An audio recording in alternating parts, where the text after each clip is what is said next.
My name is Emily Malechko and I'm the Executive Director for the Early Childhood Educators of BC. I have my certificate to practice for the last 23 years in the province, and when I started out my career I was working in a small community of 100 Mile House and then moved to Prince Rupert. I specialized in both special needs, working with children with additional supports, as well as I also did more training working with First Nations children, or working with First Nations children and families in early childhood settings. About 5.5 years ago I moved to Vancouver with my two teenage sons to take on this career path to become the Executive Director for the professional organization for early childhood educators. So we're responsible really for informing and educating the community, supporting the sector to become strong, competent leaders for the profession, and to support early childhood educators so that they can be responsive for both children and families throughout BC. Early childhood educators have a unique, it is a unique sense of where they come in when you are working with refugee and immigrant children, because often early childhood educators can be one of the first contacts with new families coming to Canada. So whether they're using childcare services or family resource programs or other community services, they're often connected. And what makes early childhood educators really important is that their understanding, their knowledge, their base of knowledge around child development. So it gives them a connection and also helps the families connect to other programs and services that they may need. Childhood educators has a code of ethics that governs their professional practice. There are 8 guiding principles that help us through that. And when we look at working with immigrant and refugee children, they actually really come to play in our day-to-day practice. So those ethics are used because early childhood educators are working with the most vulnerable population, which are children, but they also are responsive that children are part of a bigger connection, the connection that they have with their families, and how best we can support both the children and families to promote the health and well-being of all children. So this really goes down to looking at the environments that we ensure that children are safe, secure, and supportive. So early childhood educators will design and implement their programs so that children will feel that. And when we start looking at working with immigrant and refugee children, this becomes especially true when we need to start learning and understanding where the children are coming from, understanding some of their experiences and how best that we can support them in this new environment living here in Canada. Ways that early childhood educators can support a safe and nurturing environment for refugee and immigrant children is actually understanding that these children might be coming from diverse experiences. Some of them might have experienced trauma from their past place, home countries, or they might have experienced a different way of development. So for early childhood educators, it's very important for us as professionals to maintain a strong understanding that each child develops differently, might be coming to us at different times within their development, and might be reacting accordingly to what they've seen and what they've witnessed. As an early childhood educator, we are encouraged and to be reflective that we'll never know exactly what every child has seen or witnessed, but we have the capacity to build trusting relationships by showing the children that we care about their families, we care about them, and that we can get to their level and feel connected, where they can feel safe and secure in this new environment. The second principle I like to touch on is that early childhood educators use developmentally appropriate practice when working with children. So this really comes down to fundamentally knowing and understanding that there are cultural influences when we are working with children. in some cases you might see that one culture might respect or honor a more academic approach to early child development, where many Canadian or British Columbian programs really look at a play-based holistic approach to child development. This is a really great opportunity for some knowledge transferability, where we can talk and educate the families and the community about what does play-based learning look like, and how we can incorporate different cultures together to make the families feel comfortable about what their children will be experiencing within our environments. There's some really good strategies to support the early childhood educator to make a strong connection to understanding the cultural competencies that the children are bringing into their programs. Working in the Northwest, when I was there, it would often be that we would have a newcomer family come be with us, but they might be the only one from a certain region, from a different country. So it was really up to us as early childhood educators to do some research, to develop some concrete approaches to really find out more about this child and this family, and what was their life like before they came. So we would have, even in our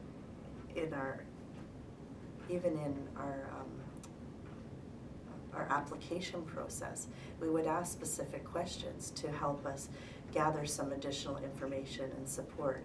Sometimes we would bring in somebody that could translate, so there was an easier way to communicate with the families back and forth. We would try to incorporate some of the things that child would have felt familiar with in their home country, so that they would feel more comfortable. And this was often a bridge for us as early childhood educators in our programs to make connections with the families that were coming in. And the other children became very responsive to that, as well as they were learning about this child. So we would do that for all of our children, and then we would learn from each other. So those are just a couple of the few things that we could do as early childhood educators to make those children feel secure and safe in our environments, but also extend our own knowledge and understanding of where those children are coming from.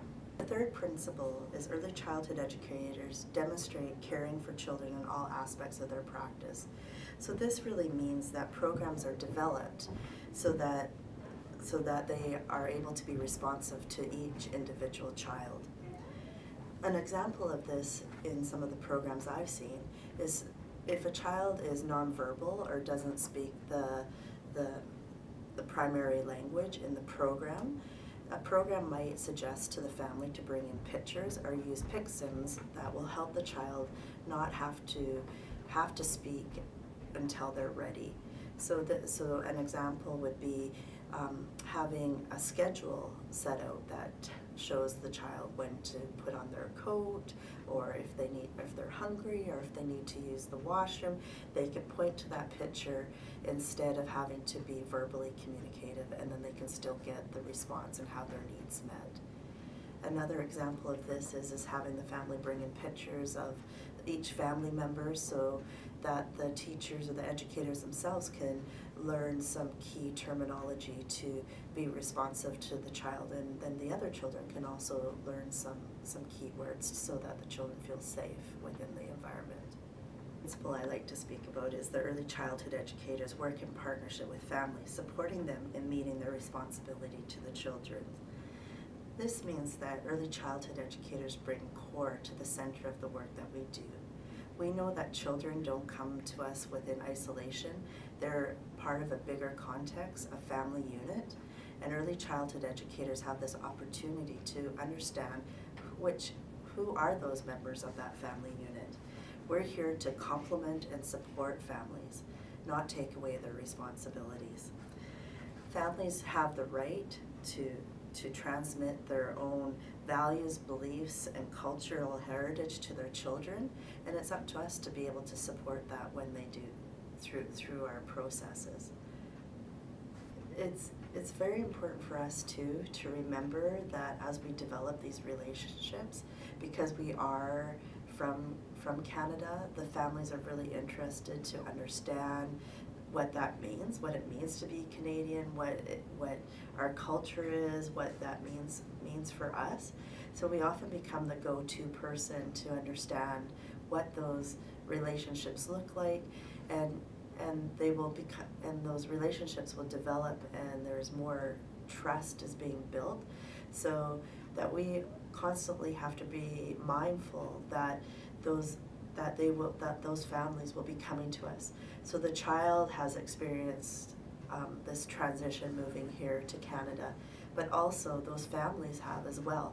So they're coming together as a family unit, trying to learn and understand what it means to be here in this community. And we are here as educators to support the child, but also the family, and can often be one of the most important vehicles or person in those very early on first few months in this family's life. That educators work in partnership with colleagues and other service providers to support the well-being of all the families that we work with. This is one of our key principles. So this really means that we develop a network of support for the children and families that we serve. And one of the key strategies that early childhood educators or people working in child minding work with immigrant families is that they have to also be knowledgeable where they can access services. So in our programs, or in your programs, developing a strong list of support services in your community is essential to supporting children and families of newcomers here in British Columbia. And we know that across the board, it varies from community to community. So having a list and knowing and making contacts with service providers, whether they're in your local community or provincially wide, becomes an essential resource for our programs to be the best for best practices, and to be able to ensure that families have the programs and services that they need as they transition as being new citizens of British Columbia. The next guiding principle is the early childhood educators work in ways that enhance human dignity. So this really means that we have a respect for diversity, a respect for where everybody is coming from, and that includes ourselves. So as early childhood educators or people working with children and families, it's very valuable for us to understand our own values and belief systems so that we can be open and transparent when we're working with other children and families that might have conflicting values and beliefs, so that we can be open and understanding to where they're coming from, but also being respectful from where we're coming from as well. Important principle of the Code of Ethics is early childhood educators will pursue an ongoing basis the knowledge, skills, and self-awareness needed to be professionally competent. And when we do work with children and families, it's really easy to let this this slide. We come to a place of understanding and knowledge, but it is so important for us as educators to continually to fill ourselves with new knowledges, new experiences, because our understanding of child development is always changing with new scientific data and research and development, but also the families, their dynamics are changing too.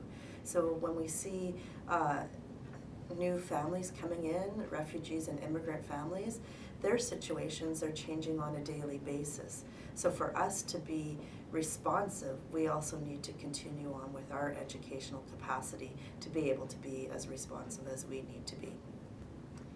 We're really fortunate here in BC to be able to access a variety of different professional development opportunities, whether it's through the Early Childhood Educator of BC, there's a calendar professional development opportunities, there's other provincial organizations that support that capacity.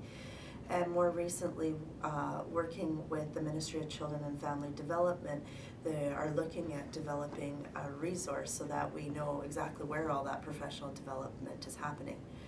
I encourage people to continue on with their post-basic early childhood education once they've completed their basic ECE. But there are many opportunities for people working in the field, whether it's with their child through the Child Care Resource and Referral Program or through other agencies, to find professional development that will help build their capacity. One of the best ways to find that information is going to the ECBC website or emailing or phoning us, and we can help make those connections for providers in their communities. And another amazing resource that we have here in British Columbia is the West Coast Child Resource Centre. They have a library that is filled with thousands of resources for childcare providers and settlement workers, for early childhood educators to access. Their library is unique in the fact that it's based all on resources for young children, but they have also made a special consideration to making sure that those resources are reflective of all children and families here in BC. So you'll see books of children from all different places within the world, so those children can actually see themselves in those resources that are there.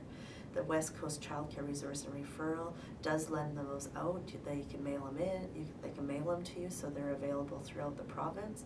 But also here in the Lower Mainland, they provide some fabulous education, professional development on cultural competency and building our own competence with working with a variety of different families from across the world.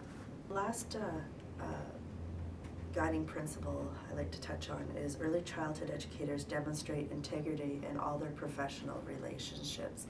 So this goes even beyond what we do from, say, our 9-to-5 jobs. This is how we interact within the community, within our programs, with children and families on a day-to-daily basis. But this means for us as early childhood educators that we have to be reflective.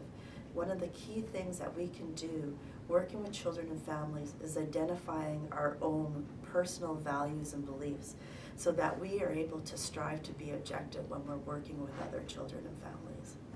Great tip for agencies to follow through with, and this is really supportive of the staff in those agencies.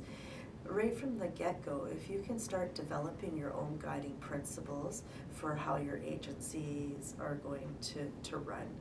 So you would get together with your staff, and it might be management and childcare staff and possibly even the families, to really look at what is the most meaningful for those programs. What are the families, what are the programs, what do the staff want to see in those? So examples of programs that I worked in, the key thing that always came up was the importance of family, the importance of being connected to community, the importance of sharing some of our cultural activities that we would do in our own families. Those were some of the few of the key pieces that really spoke to us. So we developed a diagram, and we actually added pictures throughout the year that highlighted those key principles, but it really helped us guide our practice. So when maybe a conflict around opposing values and beliefs would come to us, we were always able to go back to those guiding principles to really guide us in those discussions with families, or maybe it was a new staff member, to really say, this is where we're coming from. And sometimes we would renegotiate those guiding principles, but for us it was a strong basis, and the families came to understand and respect them. And so when something came up, we would go back to them and then come up with a decision around whatever that conflict was. I think Because I work primarily in rural communities, there's there is a difference in what kind of access and understanding we have regarding refugee and the immigrant population. And often we don't have the same numbers of newcomers coming into our communities, but they do come. And for us in those communities, it's especially important for us to understand what programs and resources are available, not only for the children and families, but also for us as educators within those programs. I've seen firsthand how families seem to automatically have to assimilate into this new culture with very little guidance and support just because you're in a rural community. So it's really important for those that are working in those rural community to tap into resources if there are any in those smaller areas, but also there are provincial resources that we can connect with, and they can send us resources. We could do webinars. We can really look into finding those resources and bring them to us to have a deeper understanding and what that means for those children that are coming into our care.